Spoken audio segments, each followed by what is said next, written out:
राधे राधे भक्तजनों, आज आप सुनेंगे दासा माता की पहली व्रत कथा।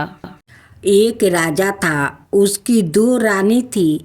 बड़ी रानी के संतान नहीं थी, छोटी रानी के पुत्र था। राजा छोटी रानी और राजकुमार को बहुत प्यार करता था। बड़ी रानी छोटी रानी से ईर्ष्या करने लगी। बड़ी रानी राजकुमार के प्राण हर लेना चाहती थी। एक दिन राजकुमार खेलता खेलता बड़ी रानी के चौक में चला गया। बड़ी रानी ने राजकुमार के गले में एक काला सांप डाल दिया। छोटी रानी दासा माता का व्रत करती थी। राजकुमार दासा माता का ही दिया हुआ था। दासा माता की कृपा से राजकुमार के गले में सांप बिना नुकसान पहुँचाए चला गया। दूसरे दिन बड़ी रानी ने लड्डुओं में जहर मिलाकर राजकुमार को खाने के लिए दिया। राजकुमार जैसे ही लड्डू खाने लगा तो दासा माता एक दासी का रूप धारण कर आई और राजकुमार के हाथ से लड्डू छीन लिया। बड़ी रानी का यह बार भी खाली गया। रानी को बड़ी चिंता हुई कि किसी भी तरह से राजकुमार को मरना है। तीसरे दिन जब राजकुमार फिर बड़ी रानी के आंगन में खेलने गया तो रानी ने उसे पकड़कर गहरे कुएं में धकेल दिया। चौकी कुआं बड़ी रानी के आंगन में बना था, इसलिए किसी को भी पता नहीं चला कि राजकुमार कहाँ गया। लेकिन जैसे ही बड़ी रानी ने राजकुमार को कुएं में ढकेला तो दासा माता ने उसे बीच में ही रोक लिया। इधर दोपहर हो जाने पर राजकुमार के ना लौटने पर राजा वो छोटी रानी को चिंता सताने लगी। दासा माता को भी इस बात की चिंता हुई। राजकुमार को उसके माता पिता के पास किस प्रकार पहुंचाया जाए। राजकुमार को तलाश करने वाले कर्मचारी निराश होकर बैठ गया। राजा वो छोटी रानी पुत्रा शोक में रोने लगी। तब दासा माता ने भिखारी का रूप धारण किया और राजकुमार को गले से लगाया। राजद्वार पर पहुंची और राजकुमार को एक वस्तु में छिपाए हुए भिक्षा मांगने लगी। सिपाहियों ने उसे धुतकार कर कहा, तुझे भिक्षा के बरी है और यहाँ राजकुमार खो गया है। हे सारे लोग दुख और चिंता से व्याकुल हो रहे हैं। इस पर दासा माता बोली, भाइयों, पूरन का प्रभाव बड़ा ही विचित्र होता है। यदि मुझे भिक्षा मिल जाए तो संभव है कि खोया हुआ राजकुमार तुम लोगों को मिल जाए। यह कहकर वो देहरी पर पैर रखने लगी। सिपाहियों ने उन्हें आगे बढ़ने से रोका।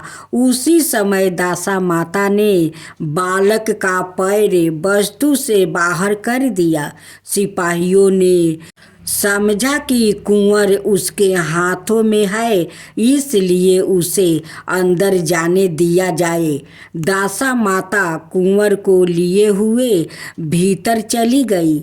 उसने राजकुमार को चौक में छोड़ दिया और वापस चली गई। परंतु रानी ने दासा माता रूपी भिखारी को देख लिया। उसने कहा कि खड़ी रहो और कौन हो तुम? तुमने 3 दिन मेरे बेटे को छिपा कर रखा था। तुमने ऐसा क्यों किया? तुम्हें मेरे इस प्रश्न का उत्तर देना होगा। दासा माता उसी समय ठहर गई। उन्होंने बताया कि मैं तुम्हारे पुत्र की चोरी करने वाली नहीं हूँ। मैं तो तुम्हारी आधाये देवी दासा माता हूँ। मैं तुम्हें सचेत करने आई हूँ कि बड़ी रानी तुमसे ईर्षा रखती है। वो तुम्हारे पुत्र के प्राण हर लेना चाहती है। एक बार उसने तुम्हारे पुत्र के गले में काला सांप डाल दिया था, जिसे मैंने भगाया। दूसरे बार उसने इसे 20 के लड्डू खाने को दिया था, जिन्हें मैंने उसके हाथों से छीन लिया था। इस बार उसने राजकुमार को अपने आंगन के कुएं में ढकेल दिया था और मैंने इस बीच में ही रोक कर रक्षा की है। इस समय मैं भिखारी के भेष में तुम्हें सचेत करने आई हूँ। यह सुनकर छोटी रानी दासा माता के पैरों में गिर कर क्षमा मांगने लगी। छोटी रानी मिनती भाव से बोली, जैसे कृपा आपने मुझ पर दर्शन देकर की है, मैं चाहती हूँ कि आप सदाए इस महल में निवास करे। मुझसे जो सेवा पूजा होगी मैं करूँगी। इस पर दासा माता बोली कि मैं किसी के घर में नहीं रहती। जो श्रद्धा पूर्वक मेरा ध्यान स्मरण करता है, मैं उसी के हृदय में निवास करती हूँ। मैंने तुम्हें साक्षात दर्शन दिया है, इसलिए तुम सुहागिनों को बुलाकर उन्हें यथाविधि आदर सत्कार के साथ भोजन करवाओ और नगर में ढिढोरा पिटवा दो कि सभी लोग मेरा डोर ले और व्रत करे। इतना कहकर दासा माता अंतर्ध्यान हो गई। रानी ने अपने राज्य की सौभाग्यवती स्त्रियों को निमंत्रित देकर बुलाया और उपटन से लेकर शिरोभूषण श्रृंगार कर उनकी यथाविधि सेवा कर भोजन करवाया और दक्षिणा में गहने आदि देकर विदा किया। रानी ने अपने राज्य में ढिढोरा पिटवा दिया कि अब से सब लोग दासा माता का डोर लिया करो। राधे भक्त जनों, आज आप सुनेंगे विनायक गणेश जी की व्रत कथा। गणेश जी विघ्न विनायक और शीघ्र प्रसन्न होने वाले देवता है। अगर कोई सच्चे मन से गणेश जी की वंदना करता है तो गौरी नंदन तुरंत प्रसन्न होकर उसे आशीर्वाद प्रदान करते हैं। वैसे भी गणेश जी जिस स्थान पर निवास करते हैं, उनकी दोनों पत्नियां रिद्धि और सिद्धि भी उनके साथ रहती है। उनके दोनों पुत्र शुभ और लभ्य का आगमन भी गणेश जी के साथ ही होता है। कभी कभी तो भक्त भगवान को असमंस में डाल देते हैं। पूजा पाठ और भक्ति का जो वरदान मांगते हैं वो निराला होता है। काफ़ी समय पहले की बात है। एक गांव में एक अंधी बुढ़िया माई रहती थी। वो गणेश जी की परम भक्त थी। आँखों से भले ही दिखाई नहीं देता, परंतु वो सुबह शाम गणेश जी की बंदगी में मगन रहती थी।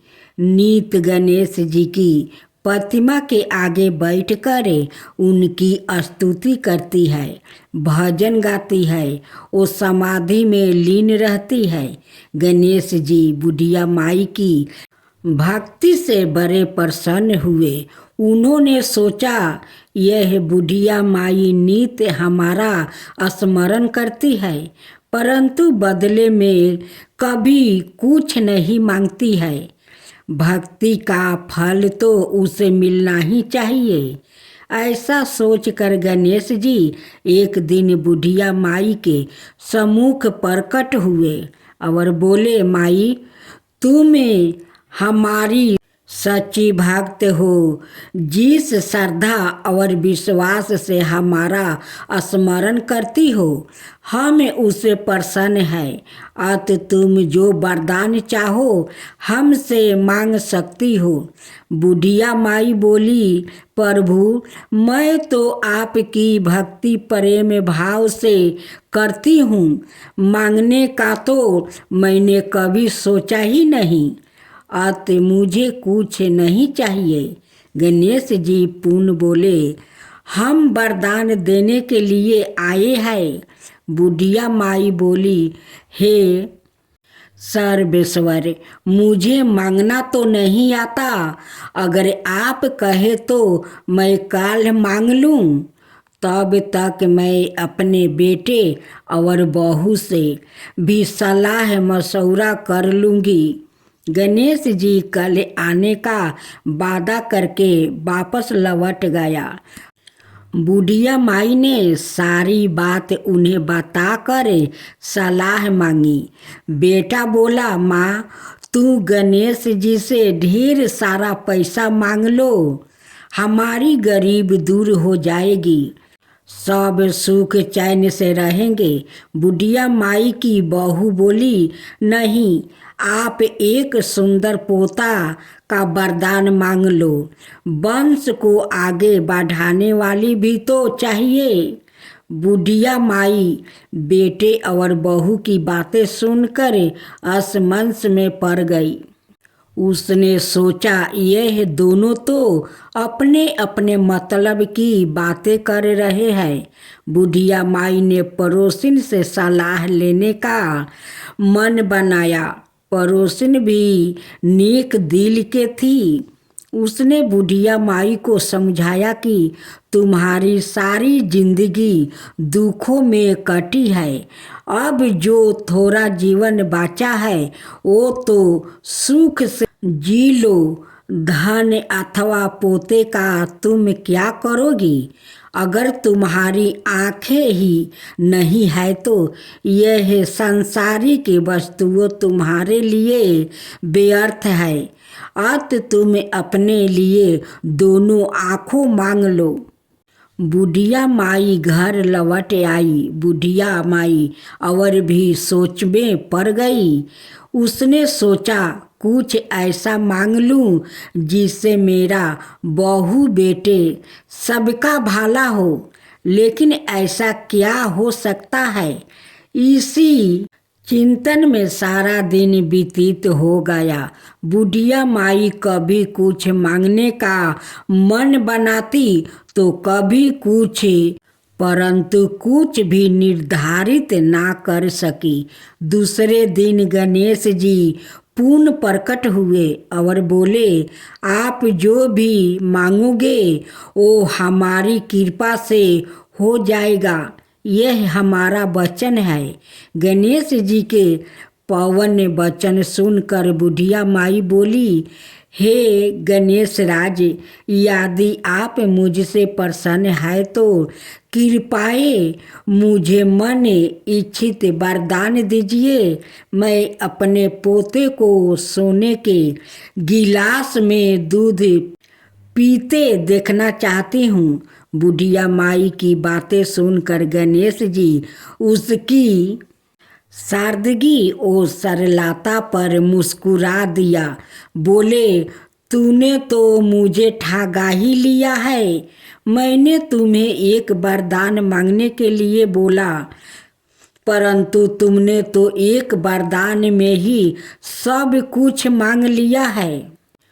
तुमने अपने लिए लंबी उम्र और दोनों आँखों मांग ली है।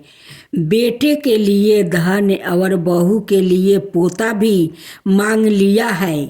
पोता होगा, ढेर सारा पैसा होगा, तभी तो वो सोने के गिलास में दूध पिएगा। पोते को देखने के लिए तुम जिंदा रहोगी, तभी तो देख पाओगी। अब देखने के लिए 2 आंखें भी देनी ही पड़ेगी। फिर भी वो बोले, जो तुमने मांगा वो सब सत्य होगा। यूं कहकर गणेश जी अंतर ध्यान हो गए। कुछ समय पाकर गणेश जी की कृपा से बुढ़िया माई के घर पोता हुआ। बेटा का कारोबार चल निकला और बुढ़िया माई की आंखों की रोशनी आपस लौट आई। बुढ़िया माई अपने परिवार सहित सुखपूर्वक जीवन व्यतीत करने लगी। अब सुने, हर व्रत गाथा के साथ सुनी जाती है लपसी तपसी की यह कहानी। एक लपसी था और एक तपसी था। तपसी हमेशा भगवान की तपस्या में लीन रहता था और लपसी रोजाना 1.25 शेर की लपसी बनाकर भगवान का भोग लगा कर जिमा लेता था। एक दिन दोनों लड़ने लगे। लपसी बोला, मैं रोज भगवान की तपस्या करता हूँ, इसलिए मैं बारा हूँ। तपसी बोला, मैं रोज भगवान को 1.25 शेर लपसी का भोग लगाता हूँ, इसलिए मैं बारा हूँ। नारद जी वहाँ से गुजर रहे थे। दोनों को लड़ता देख कर उनसे पूछा कि तुम क्यों लड़ रहे हो। तपसी ने खुद के बारा होने का कारण बताया और लपसी ने अपना कारण बताया।